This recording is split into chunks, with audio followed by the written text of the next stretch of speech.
Chapter 1 death. Rahul जब छोटा था तब उसका माता पिता का निधन हो गया था और तब से राहुल अपने चाचा और चाची के साथ रह रहा है, जिन्होंने राहुल की देखभाल अपने बच्चे जैसे कर रहा है। ऐसा लगता है कि राहुल उसका असली बेटा है और राहुल को कभी भी माता पिता का कमी नहीं होने दिया। जब राहुल पहली बार परीक्षा में प्रथम स्थान प्राप्त किया था तो उसका चाचा चाची बहुत खुश हुए थे, इसलिए राहुल कड़ी मेहनत की और उसके बाद हर बार प्रथम स्थान प्राप्त किया। जब राहुल 16 साल का हुआ तो उसका चाचा और चाची दूसरे शहर में चले गए, इसलिए राहुल अपने नए स्कूल के छात्रावास में रहने लगा। राहुल की कक्षा में एक लड़की थी और वह बहुत सुंदर थी। उसका नाम लिली था। राहुल को लगता था कि लिली से राहुल को प्यार हो गया था, लेकिन राहुल अपनी मन की भावनाओं को व्यक्त करने वाला नहीं था, इसलिए राहुल अपने मन की भावनाओं को लिली से नहीं कहा और अपने चाचा और चाची को खुश करने के लिए राहुल अपने पिछले स्कूल की तरह ही कड़ी मेहनत से पढ़ाई की। लेकिन जब राहुल अपने नए स्कूल में रैंक 1 हासिल किया और दूसरे की तुलना में राहुल पढ़ाई एक तेज लड़का था, राहुल बहुत खुश हुआ था जब उसने अपने नए स्कूल में रैंक 1 हासिल किया। राहुल की कक्षा में सबसे सुंदर लड़की लिली ने एक दिन अध्ययन संबंधी मदद के लिए संपर्क किया। राहुल बहुत खुश था कि लिली ने अध्ययन संबंधी मदद के लिए संपर्क किया है। फिर लिली को अध्ययन संबंधी से राहुल उसकी मदद करता था और हर दिन अध्ययन समझाने के बाद थोड़ी समय के लिए हंसी मजाक भी किया करते थे और राहुल को लगा कि उसका जीवन परिपूर्ण है। लेकिन एक दिन राहुल की कक्षा के 3 लड़के अचानक स्कूल के बाद राहुल के पास आए। उन्होंने राहुल को लिली के साथ बातचीत बंद करने की धमकी दी या वे उसे स्वर्गलोक पहुंचा देंगे। बेशक राहुल पहले तो उन्हें गंभीरता से नहीं लिया, लेकिन एक और हफ्ते के बाद जब राहुल स्कूल से घर जा रहा था तो एक वैन अचानक उसके पास आकर रुक गई और राहुल अपहरण कर लिया गया। वे राहुल को किसी सुनसान जगह पर ले गए और उन्होंने राहुल पीटा, लेकिन उन्होंने उसे उन जगहों पर दर्दनाक चोट पहुंचाई जो कपड़े पहनने के बाद नहीं देखे जा सकते। जिन लोगों ने राहुल को पीटा वे राहुल की कक्षा के 3 लड़के और वैन चलाने वाले 2 एक व्यक्ति थे।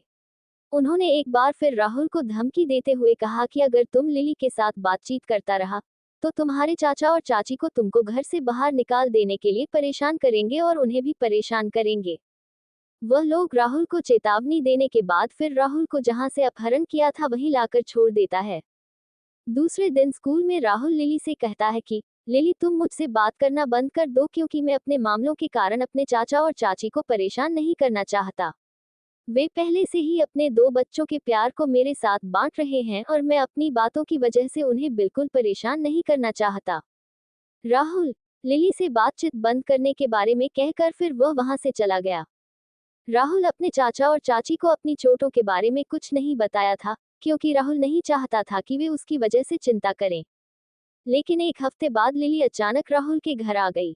दूसरी तरफ बिग मैंशन में बॉस कपूर, जो लगभग 18 साल की उम्र में दिखता था, एक राजा के आकार के बिस्तर पर लगभग 30 साल की महिला के साथ मस्ती कर रहे थे। पलंग के पास एक छोटी सी मेज थी और उस पर एक टेलीफोन था जो बजने लगा। ट्रिरिंग ट्रिरिंग। फोन लेने के लिए हाथ बढ़ाने से पहले कपूर रुक गया और टेबल की दिशा की ओर बढ़ गया।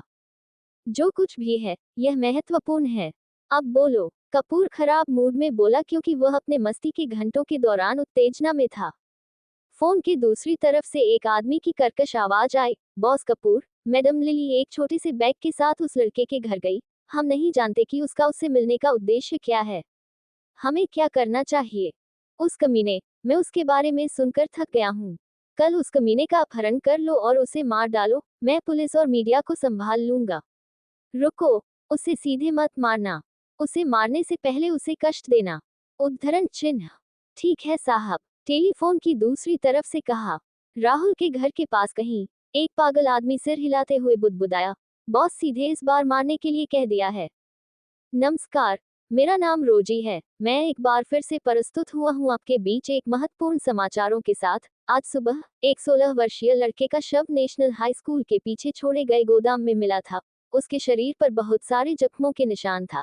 ऐसा लगता है कि उनकी मृत्यु से पहले उन्हें बहुत बुरी तरह से पीटा गया होगा। वर्तमान में पुलिस अपराधियों को खोजने की पूरी कोशिश कर रही है। 5 घंटे पहले नेशनल हाई स्कूल के पीछे सुनसान गोदाम में एक बुरी तरह से घायल लड़का पूरे शरीर पर खून से लथपथ फर्श पर पड़ा था। उसके नाखून खोदे गए थे, बाल खींचे गए थे और उसके चेहरे और शरीर पर कई कट के निशान थे। घटना से पहले राहुल के सामने समान उम्र के 3 अन्य लड़के थे, जबकि इस घटना के लिए जिम्मेदार लोग राहुल के पीछे खड़े थे। वे 2 यंग लड़के थे। राहुल ने धीरे और कमजोर स्वर में कहा, क्यों क्यों तुम मेरे साथ ऐसा कर रहे हो? मैंने वही किया जो तुमने मुझे बताया और उससे बात करना बंद कर दिया। तो क्यों? समूह के लड़कों में से एक ने चिल्लाते हुए कहा, हमने आपको उससे दूर रहने के लिए कई बार कहा था। आप उसकी पहचान जानते हैं। वह बॉस कपूर से जुड़ी हुई है, हालांकि वह ये नहीं जानती, यह उनके माता पिता द्वारा तय किया गया था। काफी समय पहले। उद्धरण चिन्ह।